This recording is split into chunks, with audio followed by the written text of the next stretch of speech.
जय माँ जगदम्बे काली के मेरे प्रिय साधकों एवं मित्रों, स्वागत है आपका मेरे इस यूट्यूब चैनल दुर्लभ विद्याएं में। आशा करता हूँ आप सभी अच्छे से होंगे, हष्ट पुष्ट होंगे। माँ भगवती भवानी आदि शक्ति जगदम्बा आप सभी लोगों का कल्याण करें। मित्रों, आज आप लोगों के समक्ष मैं एक बहुत महत्वपूर्ण विषय में चर्चा करने वाला हूँ। आज जिस विषय में मैं आप सभी लोगों के समक्ष जो महत्वपूर्ण बातें बताऊंगा, उन सारी महत्वपूर्ण बातों को आप एकाग्रचित्ता से ध्यानपूर्वक श्रवण करिएगा, क्योंकि आज का विषय बहुत महत्वपूर्ण है। आज का जो हमारा विषय है वो महेश्वर सूत्र के बारे में है। महेश्वर सूत्र को शिव सूत्र भी कहा जाता है, शिव सूत्राणी महेश्वर सूत्राणी भी कहा जाता है। इस महेश्वर सूत्र पे सारा संस्कृत का व्याकरण आधारित है। हमारे जो संस्कृत का व्याकरण है इसी शिव सूत्रों पे, महेश्वर सूत्रों पे आधारित है। वैसे ये जो महेश्वर सूत्र हैं, शिव सूत्र हैं, ये महेश्वर सूत्र शिव सूत्र आपको नेट पे भी देखने को मिल जाएंगे, किंतु आज इस वीडियो में मैं महेश्वर सूत्रों की विशेषताएं और प्रयोग बताने वाला हूँ, जो आज तक कभी किसी ने बताया नहीं होगा। क्योंकि मैं सर्वप्रथम आप सभी लोगों को बताना चाहूँगा, ऐसी बहुत सी विद्याएं होती हैं जो हमारे समक्ष ही होती हैं, हमारे सामने ही होती हैं, किंतु हम उनके रहस्यों को समझ नहीं पाते, उनके प्रयोगों को समझ नहीं पाते। हम महज उन्हें साधारण समझते हैं।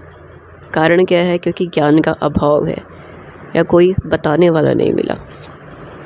तो मैंने सोचा कि इन सूत्रों की विशेषताओं के विषय में आप सभी लोगों को बताया जाए और लाभ से अवगत कराया जाए, ताकि आप भी अपने जीवन में इन सूत्रों का लाभ ले सकें। सर्वप्रथम मैं आप सभी लोगों को बता दूं कि शिव सूत्र जो हैं इनकी उत्पत्ति कैसे हुई थी। महर्षि पाणिनि ने संस्कृत के व्याकरण की इच्छा व्यक्त की, अर्थात जो हमारे महर्षि पाणिनि हुए थे, पाणिनि ऋषि जी, पाणिनि ऋषि ने संस्कृत का व्याकरण बनाने की इच्छा से घोर तप करते हुए भगवान महेश्वर की अत्यंत कठोर तप की थी। तो उस तप से प्रसन्न होकर के जो महादेव हैं, नृत्य के अवसान पर नटराज शिव द्वारा ऋषि मुनियों की कामना की पूर्ति के लिए, जितने भी ऋषि मुनि हैं उनकी कामनाओं की पूर्ति के लिए, महर्षि पाणिनि की इच्छाओं की पूर्ति के लिए शिव जी ने 14 बार डमरू बजाया था, और इसी डमरू की ध्वनि से 14 सूत्रों की वर्णमाला उत्पन्न हुई थी। 14 बार डमरू बजाने से 14 सूत्रों की जो ध्वनि निकली, इन ध्वनियों से ही व्याकरण बना। इसलिए व्याकरण सूत्रों के प्रवर्तक और उत्प्रेरक भगवान नटराज अर्थात शिव जी को भी माना जाता है। और यह भी प्रसिद्ध है कि पाणिनि को भगवान शिव ने यह 14 सूत्र जो प्रदान किए थे, जैसे पाणिनि जी ने संस्कृत व्याकरण को आधार प्रदान किया था। ठीक है, तो जब भी कोई अगर संस्कृत पढ़ता है तो संस्कृत अगर कोई पढ़े और शिव सूत्रों के विषय में ना पढ़े, ऐसा हो ही नहीं सकता है, क्योंकि आरंभ में ही इन सूत्रों के विषय में उसे बताया जाएगा, क्योंकि संपूर्ण व्याकरण ही इन 14 सूत्रों पर आधारित है। हालांकि इसके और भी बहुत सी विशेषताएं हैं और भी बहुत से आगे सूत्र हैं, किंतु जो प्रमुख 14 सूत्र हैं इनके विषय में बताया गया है, प्रत्याहारों के विषय में बताया गया है। और भी बहुत से ऐसे रहस्य हैं, ज्ञान की बातें हैं जिनके विषय में बताया गया है। हालांकि जो मुख्य रूप से अभी लुप्त हैं और जो अभी दृष्टिगोचर हैं, समाज में है, जिन्हें लोग जानते हैं, तो 14 सूत्र के विषय में तो हर किसी ने पढ़ा होगा, जिन्होंने संस्कृत पढ़ रखा है वो जानते होंगे, किंतु सिर्फ एक अध्ययन के तौर पे, क्योंकि इन सूत्रों पे व्याकरण आधारित है।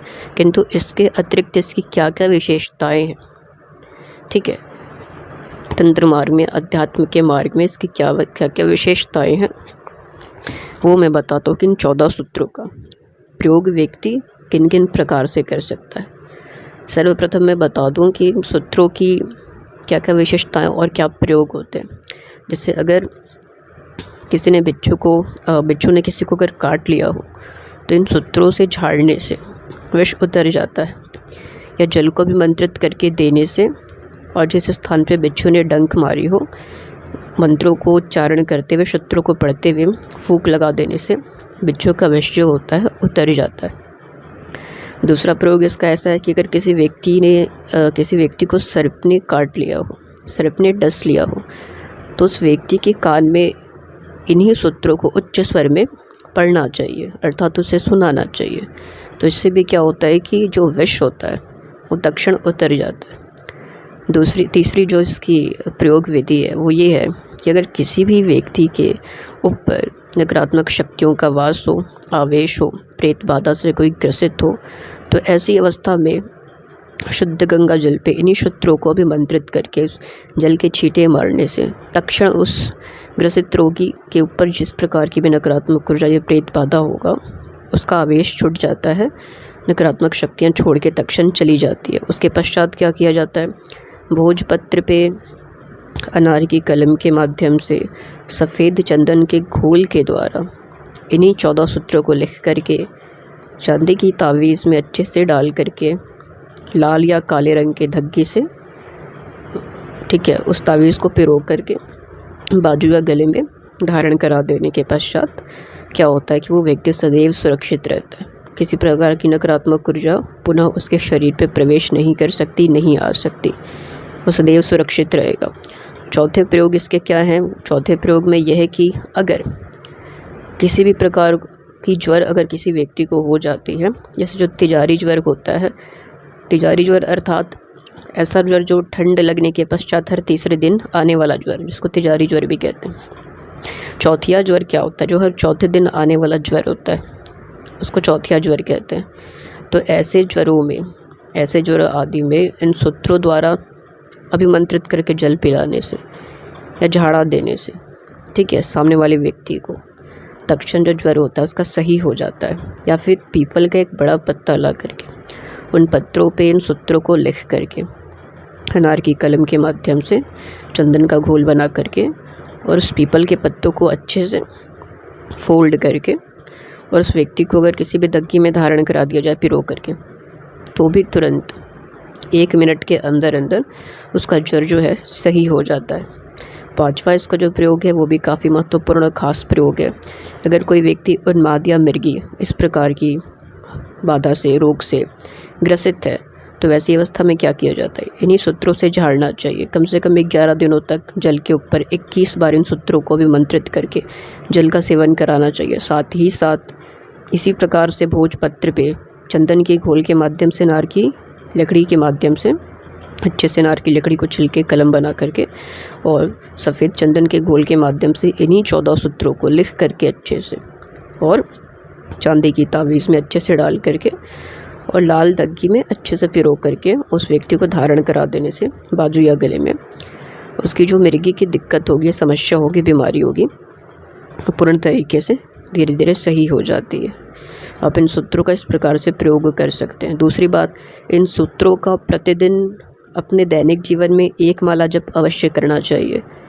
इससे क्या होता है कि सूत्रों की जो शक्ति है, मंत्र बल जो है, मंत्र की ऊर्जा जो है निरंतर बनी रहती है। और सबसे बड़ा लाभ इसका ये है कि आप प्रतिदिन इसका जप अगर करते हैं, इन शिव सूत्रों का जप अगर करते हैं, तो इससे जो आपका ऑरा है वो इतना ज़्यादा प्रबल होगा, इतना ज़्यादा प्रबल होगा कि आपके ऊपर किसी भी प्रकार की तंत्र मंत्र बुरी शक्ति नहीं चल सकती।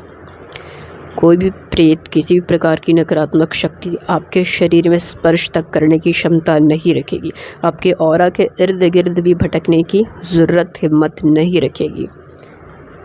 हालांकि अभी इस वीडियो में बहुत सी बातों को बताना संभव नहीं है, क्योंकि सूत्रों के बहुत से प्रयोग हैं, लगभग 108 प्रयोग हैं, किंतु फिर भी मैंने कुछ महत्वपूर्ण प्रयोग बताए हैं। आगे भी इसके वीडियो में बनाऊंगा, ठीक है।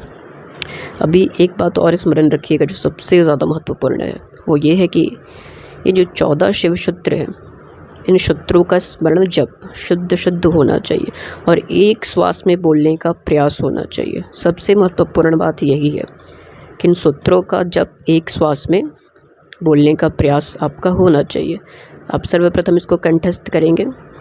कंठस्थ करने के पश्चात, ठीक है, कंठस्थ करने के पश्चात आप याद रखिएगा कि इसका प्रयोग जब भी करेंगे तो जैसे कि जल को भी मंत्रित करना है 21 बार, ठीक है। तो 21 बार जब जल को भी मंत्रित करेंगे तो आपको एक श्वास में 14 सूत्र बोलने हैं, फिर श्वास छोड़नी है, फिर श्वास लेनी है, फिर 14 सूत्र बोलने हैं, फिर श्वास छोड़नी है। इस प्रकार से 21 बार करनी है, अर्थात एक श्वास में पूर्ण 14 सूत्र बोलने हैं। आप एक श्वास लेके पूर्ण 14 सूत्र बोलेंगे तो वो एक बार मंत्र जप कहलाएगा। इसी प्रकार से 21 बार आपको जल को भी मंत्रित करनी है और प्रत्येक सूत्रों को पढ़ने के पश्चात, प्रत्येक श्वास में 14 सूत्रों को पढ़ने के पश्चात एक फूंक लगानी है। जैसे एक बार श्वास आपने ली, 14 सूत्रों को पढ़ा, जल पे एक फूंक लगाई, फिर श्वास लिया, फिर 14 सूत्रों को पढ़ा, जल पे फूंक लगाई। इस प्रकार से 21 बार करनी है। एक श्वास में 14 सूत्र आपको अच्छे से पढ़ने हैं और सूत्रों का जप जो है वो पूर्ण तरीके से शुद्ध होना चाहिए। जैसे कि अभी आपके स्क्रीन पे दिखाया जाएगा। मैं मध्यम गति में पढ़ के भी बता देता हूँ कि सूत्रों का जप कैसे करना है। मैं आपको पढ़ के बता देता हूँ कि जो 14 सूत्र है उनका शुद्ध जप आपको कैसे करना है और एक श्वास में ही इसका जप करना है। जप आपको ऐसे करना है। अयोन त्रिलिक्र अयोंग अयोच अयवरडलन जमंगड़नम जभई गड़ दश जब गड़ दश कफ चट चट ताओ कपय शश सरहल। इस प्रकार से इसका जप करेंगे। एक श्वास में 14 सूत्रों को पढ़ना है। जैसे अयोन त्रिलिक अयोंग अयौ चयवरडलन जमंगड़नम जपई गड़ दश जब गड़ दश कफ चट चट ताओ कपय शश सरहल। इस प्रकार से आप इसका जप करेंगे, ठीक है। और एक और सबसे महत्वपूर्ण बात मैं बता देता हूँ। इसका जप आप कब से प्रारंभ करेंगे ये भी जानिए और किस प्रकार से करना ये भी।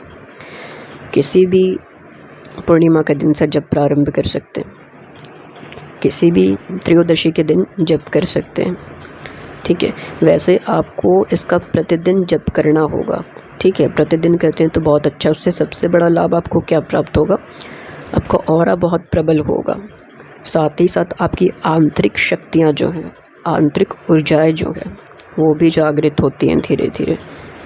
अगर आपसे किसी प्रकार की कोई सिद्धि जुड़ित है, शक्ति जुड़ित है और आप उसे संपर्क नहीं साध पाते या आपको अनुभूति नहीं, भान नहीं, ज्ञान नहीं, आप अवगत नहीं है कि आपसे कोई शक्ति सिद्धि जुड़ी है कि नहीं, तो वो सारी शक्तियाँ जो हैं सक्रिय होती है, अर्थात आपके समक्ष धीरे धीरे दृष्टिगोचर होंगी, संपर्क आपसे साधेंगी स्वप्नों के माध्यम से या अपनी अनुभूतियाँ कराएंगी, एहसास कराएंगी। तो धीरे धीरे वो सारी शक्तियाँ भी खुल के सामने आती हैं। सबसे बड़ा लाभ इन सूत्रों का ये भी होता है।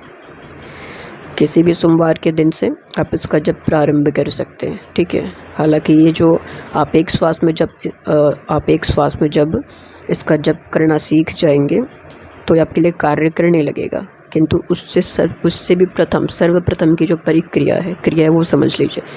किसी भी त्रयोदशी, किसी भी सोमवार, किसी भी पूर्णिमा के दिन आपको करना क्या है, अच्छे से स्वच्छ हो करके, ठीक है, और स्वच्छ वस्त्र धारण करके शिवलिंग के समक्ष बैठ करके या शिव जी की तस्वीर के समक्ष बैठ करके हाथों में जल ले करके आपको संकल्प ले लेनी है नाम गोत्र कह करके, और शिव जी से कामना करनी है, इच्छा व्यक्त करनी है कि हे महादेव, हे देवादिदेव महादेव, शिव शंभु, मैं इन 14 सूत्रों का जप आज से प्रारंभ कर रहा हूँ।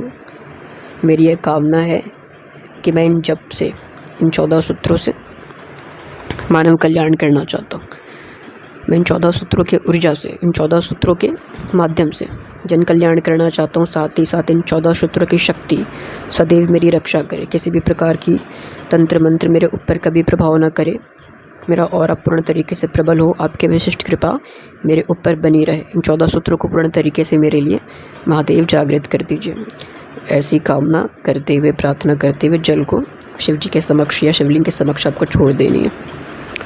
छोड़ने के पश्चात आपको रुद्राक्षी माला लेनी है। सफ़ेद चंदन का टीका अपने ललाट पे, मानस पटल पे लगाना है।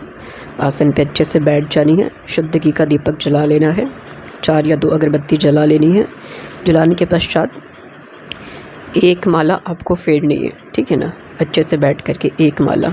और एक माला कैसे फेरोगे, एक श्वास में 14 सूत्र पढ़ने हैं। एक श्वास में 14 सूत्र पढ़ोगे तो वो एक बार कहलाएगा, एक जप कहलाएगा, ठीक है ना। फिर श्वास लोगे, फिर 14 सूत्र पढ़ोगे, वो 2 जप कहलाएगा। इस प्रकार से 108 बार जप करनी है, अर्थात एक माला पूर्ण जप करनी है। जब आप जप कर लोगे किसी भी पूर्णिमा के दिन या किसी भी सोमवार के दिन या किसी भी त्रयोदशी के दिन, उसी दिन से आपके लिए मंत्र शक्ति कार्य करने लगेगी। किंतु अपने दैनिक जीवन में निरंतर इस सूत्रों का जप एक माला करते रहना, चाहे संध्या काल में करो, चाहे प्रातः बेला में करो या फिर रात्रि में करो। ठीक है, आप कभी भी कर सकते हो। सुबह में अगर आप जप करो तो भी कर सकते हो, संध्या काल में जप करो आरती के समय तो भी कर सकते हो, रात्रि में साधना करते समय जप करो तो भी कर सकते हो। किंतु प्रयास करना कि प्रतिदिन इन सूत्रों का एक माला कम से कम आपको जाप करनी ही करनी है। इससे क्या होगा कि आपकी आंतरिक शक्तियाँ जागृत होंगी, आपकी जो ऊर्जा है, आंतरिक ऊर्जा, वो पूर्ण तरीके से जागृत तो होती है। साथ में जो आपका ऑरा है वो बहुत प्रबल होता है, बलिष्ठ होता है। अगर आपके ऊपर कोई क्रिया की गई होगी या कोई करने का प्रयास कर रहा होगा, वो कभी सफल नहीं हो पाएगा। आपके ऊपर किसी प्रकार का कोई तंत्र मंत्र चलेगा ही नहीं। महादेव का विशिष्ट आशीर्वाद प्राप्त होता है, भोलेनाथ स्वयं रक्षा भी करते। ठीक है, तो आप इस प्रकार से इन सूत्रों का लाभ ले सकते हैं। अगर कहीं पे कोई बात समझ नहीं आई होगी आप पूछ लीजिएगा, मैं कमेंट बॉक्स में अवश्य आपके प्रश्नों का उत्तर दूंगा। ठीक है, तो चलिए मिलते हैं फिर अगले वीडियो में किसी अन्य गुप्त जानकारी सिद्ध मंत्रों के साथ। तब तक के लिए जय मां जगदम्बे काली की।